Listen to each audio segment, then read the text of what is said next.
ნახეთ და ამ ადგილას უფალი ნახეთ რაზე ლაპარაკობს, როცა მოვა ქრისტე და დაჯდება თავის დიდების ტახტზეო, შეიკრიბებიან მის წინაშე ყველანი და გაყოფს მათ როგორც წყემს იყოფს ცხვრებს თიკანთაგან, ხო?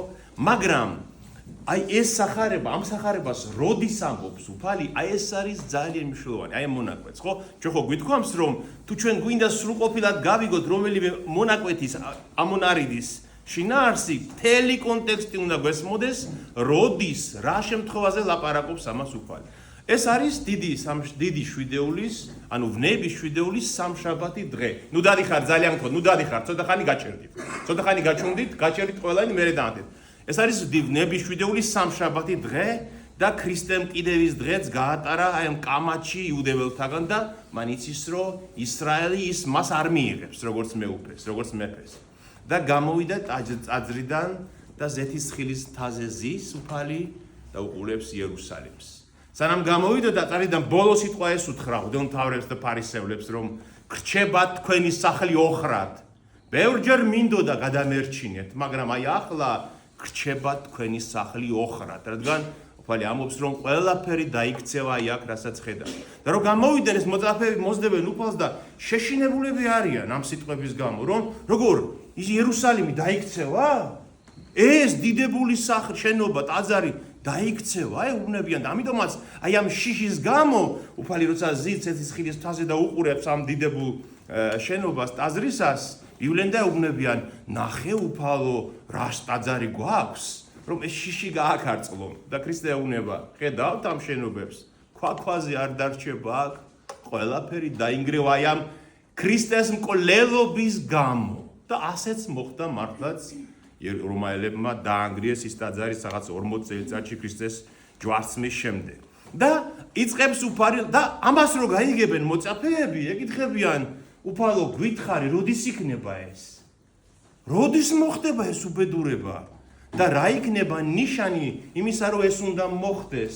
და რა იქნება ნიშანი შენი მოსვლისა და საუკუნის დასასრულის? აი ამ ჩვენი ამ ქვეყნიური ცხოვრების და ამ ასეთი სახით ცხოვრების დასასრული როგორ იქნება, გითხარი, როდის მოხდება ეს? და ქრისტე იწყებს საუბარს ბოლო ჟამზე, მეორედ მოსვლა. ეს არის მათეს სახარების 24 და 25 თავები და აი ამ საუბრის ბოლოს თუმცა ქრისტე ამბობს, რომ მოვა ბევრი ცრუ ქრისტე, ანტიქრისტე გამოჩნდება, იქნება ომები, კვლელობები, ჟამიანობა, ეპიდემიები, მთელი ეს უბედურებათა წყება იმატებს და იმატებს და იმატებს დასასრულამდე და ბოლოს გამოჩნდება უფალი ზეციდან დიდებით მომავალი და აი ამის შემდეგ ამბობს ამას.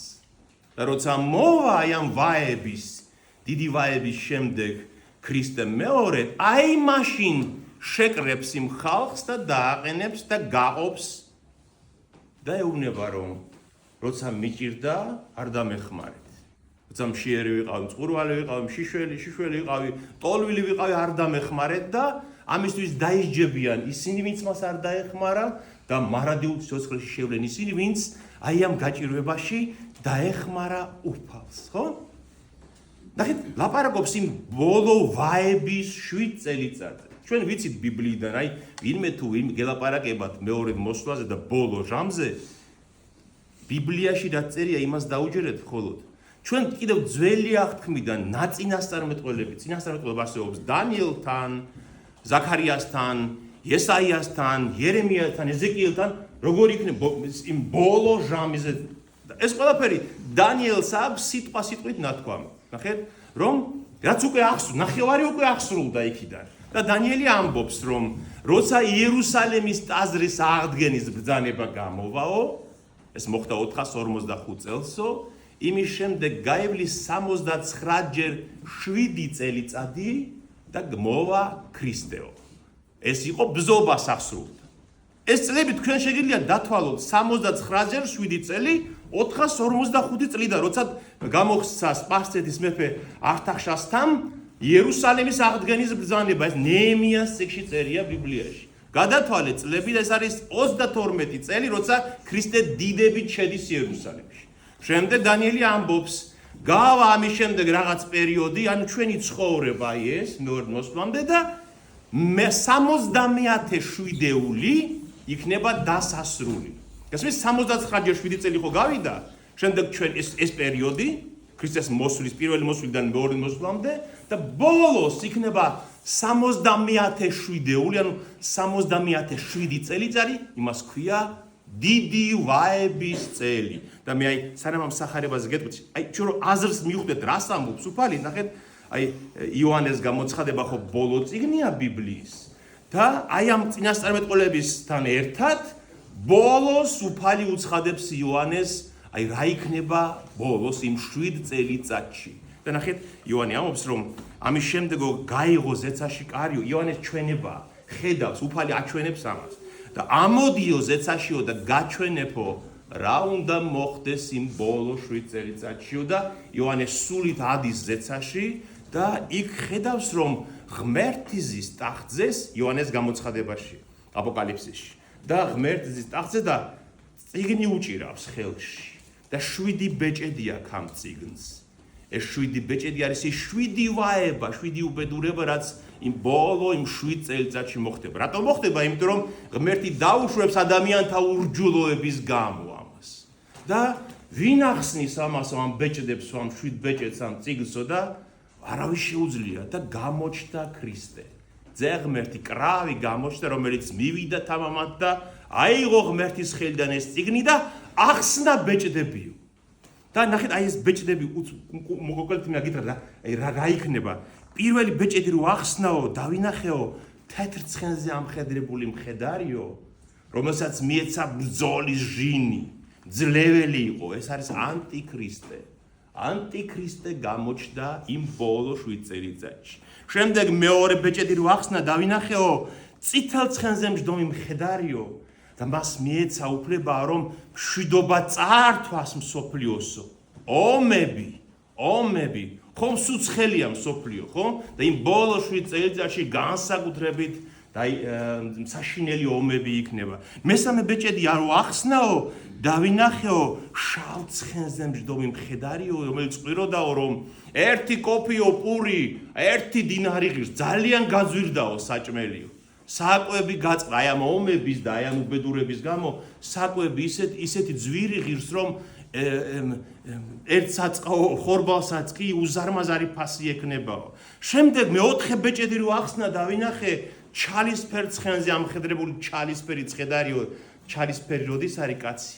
როცა მშიერია, როცა ავადმყოფია, როცა სიკვდილის პირას არის და ამასო სიკვდილის და ჯოჯოხეთი ქვიაო ამ ცხენს, რადგან ხალხი უკვე დამშეულია, ომისგან გაუბედურებულია, კვდება ხალხი, ეპიდემიებია მოდებული ამის გამო. როცა ახსნა მეხუთე ბეჭედიო, უკვე ვნახეო რომ აი ამ დროს ვინც რწმენა შეინარჩუნა, დახოცეს ძალიან ბევრი. ანუ მოწამეობის ბეჭედი ახსნა. და მეექვსე ბეჭედი როცა ახსნაო, დავინახეო რომ დიდი კატასტროფა, კატაკლიზმები ხდება დედამიწაზე. გაშავდა მზე, როგორც სისხლი და როგორც ძაძა, ჩამოცვიდნენ ზეციდან მეტეორები, რაღაცა ზეციური ძალების სრულება ხდება და ამის შემდეგ სანამ მეშვიდე ბეჭედს ახსნის და ეს მეშვიდე ბეჭედი არის ძალიან მნიშვნელოვანი, იმის მე ეწყობა კიდე ახალი ვაებანი, აი ბოლოს იმატება, როგორც აი მშობიარე ქალის ტკივილები, ხო? აი ასე იმატებს და იმატებს იმ ბოლო წლებში 7 წელიწადში უბედურება და სანამ მეშვიდე ბეჭედს ახსნიო, მოიცადე ჯერო, უნდა აღნიშნო ჩვენი მონების შუბლებიო და ჩამოიარაო ანგელოზმაო ისრაელშიო და მის ქრისტეს მორწმუნეებსო შუბლზე გაუკეთა ნიშანიო და აღმოჩნდა 154,000-იო. 12,000 თითოეული 12 ტომიაო ისრაელშიო. 12,000 12 ტომიდანო და 154,000-იო. ეს რას გვეუბნება ჩვენო, აი მეორე მოსვლის წინ ისრაელშიც იქნება ხალხი იუდეველთა შორის, ებრაელთა შორის, ვინც იწამებს მას, მიხვდება რომ ის იყო ის, ვინც მისმა წინაპრებმა უარყვეს და მოიცადე ჯერ ეუბნება. ჯერ ისინი დავნიშნოთ. რადგან ისინი უნდა გადარჩნენ. გესმით? და ამის შემდეგ მეშვიდე ბეჭედი აიხსნება და უკვე ცხადდება ის დიდი საიდუმლო ბოლო, რაც უნდა დაემართოს სამყაროს ღვთის დაშვებით. და შემდეგ 7 საყვირი ისმის 7 საყვირი კიდევ 7 უბედურებას მოასწავლებს, შემდეგ 7 თასი გადმოიღვრება სასჯელის დედამიწაზე, ის კიდევ 7 რაღაცა უბედურებას მოასწავლებს და ბოლოს აი ამის დასასრულს როცა იერუსალიმს შემოერტყმება უღმერთოთა ლაშქარი რომ გაანადგუროს ისრაელი, აი მაშინ გამოჩნდება ქრისტე ზეციდან. აი ამას ამბობს ბიბლია. მე კი არ ყვები ამ ჩემ პანტას. არის ბიბლია ასე ამბობს ამას, ამიტომ ჩვენს უნდა გვესმოდეს. ამიტომაც არის დღეს ისრაელი მნიშვნელოვანი. რადგან იქ გამოჩნდება უფალი, ასე ამბობს ბიბლია. და დაინახავენ მას თეთრ ცხენზე ჯდომს, რომ მოდის ანგელოსთა თანხლებით ზეციდან უკვე და სისხლი ატყვია მის სამოს, რომ იცნონ, რომ ეს არის ის ვინც ჯვარს აცვეს მათ. და აი ამ დროს, აი მაშინ, როცა ქრისტე გამოჩნდება ზეციდან, შეკრებს ამ ხალხს და გაყოფს ზოგს მარჯვენით და ზოგს მარცხენით. გესმით? და რატომ ეუბნება იმას, რომ შიოდა, მწყუროდა, შიშველი ვიყავი, ციხეში ვიყავი, რადგან დიდ ვაების დროს, ვინც მის მორწმუნეებს ხელი გაუმართა, ესე იგი მათ იცნეს ბიბლიის ჭეშმარიტება, გესმით? აი იმ პირველ რიგში ეს ყველაფერი ეხება იმ 7 წელიწადს. იმ დიდი უბედურების 7 წლის განმავლობაში, ვინც ჩემს მორწმუნეებს ხელი გაუმართა, პური მისცა, წყალი მიაწოდა, ვინც ციხეში ჩაგდებულებს მიხედა, გახსოვდეთ, რომ მე გამიკეთეთ ის ყველაფერი. ეს ეხებათ იმ იუდეველებს, ვინც გადარჩნენ, ვინც მოიქცნენ ის 144,000, ვინც მათაც გაუმართა ხელი, ხო? იმ წლებში. იქ წერია ბიბლიაში წერია, რომ ის ხალხიო ისრაელიდან გაიქცევა და მოაბი არის მხარე ისრაელთან, მოაბში გადავაო და იქ დაიმალებაო. იქ შეაფარებენ თავსო და აი ვინც ხელი გაუმართა იმათაც მისი ერიდანაც ის ხო ჩემს ძმებსო, რატო ამობს უფალი? მისი ძმები ისინიც არიან. ჩემი ხალხიდან ვინც მიცნობს მეო და იმათ ვინც ხელს გაუწოდებს დახმარების ხელსო დაუფასებ. გარდა ამისა არ მარტო ებრაელებს და იუდეველებს აქვს ლაპარაკი. ყველა იმ დროს იმ ვაებაში, აი ამ დიდ უბედურებაში ყველას ვინც დაეხმარება იმ ქრისტეს მორწმუნეებს, იმათზე ამბობს, რომ ეს ყველაფერი მე გამიკეთე. გესმით? აი ეს იქნება ნიშანი იმისი, რომ შენ ირწმუნე, შენ თავად იესო ირწმუნე. ქრისტე ირწმუნე და ამიტომაც მის მორწმუნეებს ეხმარებოდი. აი ეს არის ერთ-ერთი მთავარი შინაარსი ამ თხრობის, რასაც უფალი ამბობს და პლუს ამას ეს არ უნდა გავიცლეს, რომ ქრისტიანის ვალდებულება გაეხმაროს გაჭირვებაში ჩავარდნილ ადამიანს. აი ზუსტად აი ამ სიტყვების გამო ქრისტიანებმა დაიწყეს პირველივე საუკუნეებიდან გახსნეს საავადმყოფოები, გახსნეს უფასო სასადილოები, გახსნეს ლაზარეთები, სადაც კეთროვნებს და უსახკაროებს იფარებდნენ. აი ამის გამო ზუსტად.